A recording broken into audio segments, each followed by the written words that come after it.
Hello दोस्तों, फिर से स्वागत है हमारे चैनल पर। तो आज का video the rich dad and poor dad का पार्ट 3 लेकर आए हैं। अगर दो पार्ट नहीं देखे तो हम हमारे यूट्यूब चैनल पर जाकर देख सकते हैं। तो पिछला पार्ट 2 में जो था वो आप लोग सुने ही होंगे कि रोबर्ट कियोसाकी जो थे वो काम छोड़ कर जाने वाले थे माइक के डैड के पास।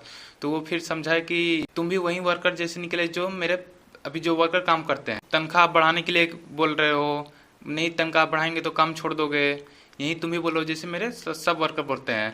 तो ऐसे तो स्टार्ट करते हैं इससे आगे पार्ट 3 में। तो उस टाइम माइक के डैडी ये समझा रहे थे कि कोई भी यहाँ नौकरी के लिए आता है, कोई भी यहाँ जॉब के लिए आता है, ये नहीं बोलता है कि हम पैसा कैसे कमाना सीखें। कैसे तुम लोग वो दो पहले लड़के हो जो आए हो मेरे पास कि पैसा कैसे कमाया जाता है मेरे पास सीखने के लिए। और ऊपर से तुम लोग 9 साल के बच्चे हो, तो मुझे भी खुशी हुई कि चलो कोई तो अलग आया कि पैसा कमाने के लिए नहीं लेकिन पैसा कमाने कैसे सीखा जाता। रोबोट कियोसाकी बोलते हैं कि हाँ अंकल, और मैंने ये सीखा कि आप कितने इस बात पर वो जो बोले कि बेटा तुम्हारी प्रॉब्लम क्या है, अगर तुम्हारी प्रॉब्लम मैं हूँ तो मुझे बदल दो, अगर नहीं तो अगर तुम्हारी प्रॉब्लम तुम्हारी सोच है या तुम्हारा नज़रिया है तो तुम अपना देखने का नज़रिया बदल लो, या तुम्हारी सोच है तो अपना सोच जो तरीका है वो बदल दो। क्योंकि बेटा दूसरे को बदलने से अच्छा है और आसान है तुम अपने खुद को बदल लो, तो अपना देखने का या समझने दो। मैं ज़्यादा बकवास करना नहीं चाह रहा था, फिर भी उस टाइम मैं डायरेक्ट पूछ लिया कि अंकल आप मेरी सैलरी बढ़ा रहे हैं कि नहीं बढ़ा रहे हैं। क्योंकि उस टाइम हम अपने पढ़े लिखे डैड से पूछ कर आए थे और समझ कर आए थे कि वो बोल रहे थे कि अब तुम अपनी सैलरी बढ़ाने। फिर वो बोले बेटा तुम भी वही कर रहे हो जो मेरे सब वर्कर करते हैं या तुम्हारे डैडी करते हैं, सैलरी बढ़ाने का इंतजार या सैलरी बढ़ाने की मांग। क्योंकि बेटा सैलरी बढ़ाने से किसी की प्रॉब्लम हल नहीं होती। तो अब कुछ देर बाद उनकी धीरे धीरे बात मेरे को समझ में आने लगी। फिर मैंने बोला कि तो अंकल क्या कह रहे हैं आप, क्योंकि इतनी कम सैलरी में हम आपके लिए काम नहीं कर सकते हैं, सॉरी। तो उन्होंने कहा बेटा हम सैलरी तो बढ़ा देंगे लेकिन हम सैलरी बढ़ाएंगे तो तुम्हारे खर्चे बढ़ जाएंगे। क्योंकि उस टाइम तुमको पैसा खर्च करने के रिगार्डिंग सोचने का तरीका बदल जाएगा। लेकिन एक बात वो ऐसे बोले जो मुझे बहुत अच्छी लगी और लोगों से उनको बहुत अलग बनाती थी। अगर बेटा तुम यही काम आगे चलकर इसी पैसे पर करते रहते कुछ दिन और, तो हम खुद तुमको यहाँ से निकाल देते, इस काम पर से निकाल देते, बोल देते कि हम तुमको नहीं सिखा सकते बेटा। अभी तुम कुछ देर पहले मुझे तुम क्रूर बोले थे, सिर्फ अपना काम निकालता हूँ और वर्कर्स को पैसे नहीं बढ़ाता हूँ।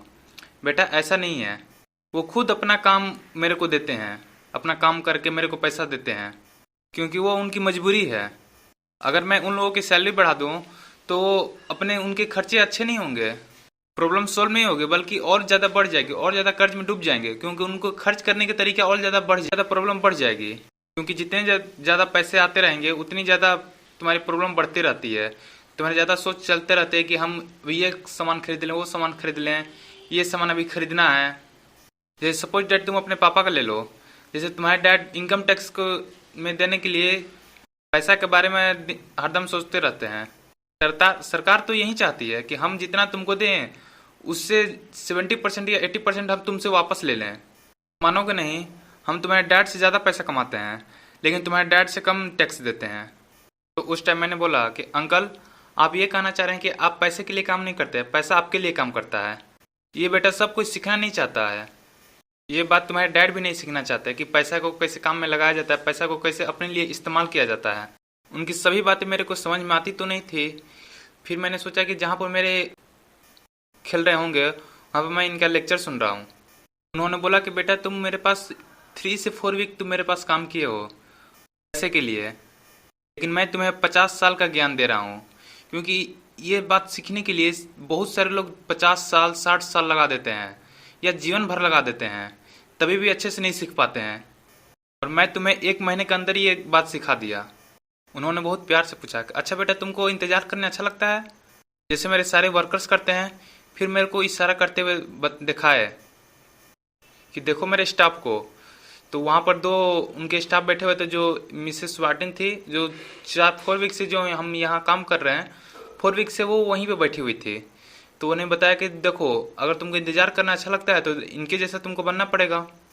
क्योंकि बेटा तुम इतने हार्ड काम कर रहे हो, इतने हार्ड वर्क कर रहे हो, और जब पैसा हाथ में आए उस टाइम तुम इनकम टैक्स में दे दो, अपने बिल पेमेंट में कर दो। और सरकार तो इसमें आगे रहती है कि हम अपना पैसा कैसे निकालें। फिर तुम्हारे पास क्या बच जाता है, कुछ नहीं। तुम ऐसा बनना चाह रहे हो।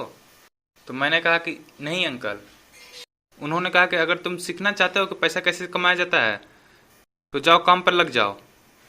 तो मैंने कहा ठीक है अंकल, मैंने तो सोचा था कि इस बार सैलरी बढ़ेगा। लेकिन फिर बोले वो कि पिछले बार तो मैं तुम्हें 30 सेंट्स दे रहा था, इस बार मैं तुम्हें 1 रुपया भी नहीं दूंगा, 1 सेंट्स भी नहीं दूंगा।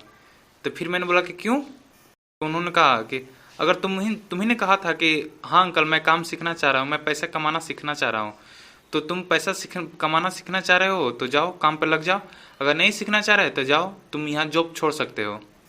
तो मैंने कहा कि अंकल ऐसे कैसे हो सकता है कि पिछले बार तो आप पैसा दे रहे हैं, क्योंकि बिना पैसा का काम कैसे कर सकते हैं हम। उन्होंने कहा कि ठीक है, हम तुम्हें 1 घंटे के 20 सेंट्स देंगे, ले लो और तुम ही बन जाओ मेरे वर्क, जैसे सभी वर्कर्स हैं वैसे बन जाओ। फिर मैंने सोचने लगा कि मैं पैसा बढ़वाने के लिए आया था या पैसा अपने घटवाने के लिए आया था, क्योंकि उस टाइम तो मेरे को 10 सेंट्स मिलते थे और अब मेरे को काम करने के लिए एक भी सेंट्स नहीं मिल रहा है, 0 मिल रहा है। मैं 1 घंटे के लिए 20 सेंट्स तो ले सकता हूँ, लेकिन जो ये बता रहे हैं, जो ये आइडिया दे रहे हैं पैसा कमाने का, वो शायद फिर किसी से ना मिले, इसलिए मैं फिर काम पर लग गया।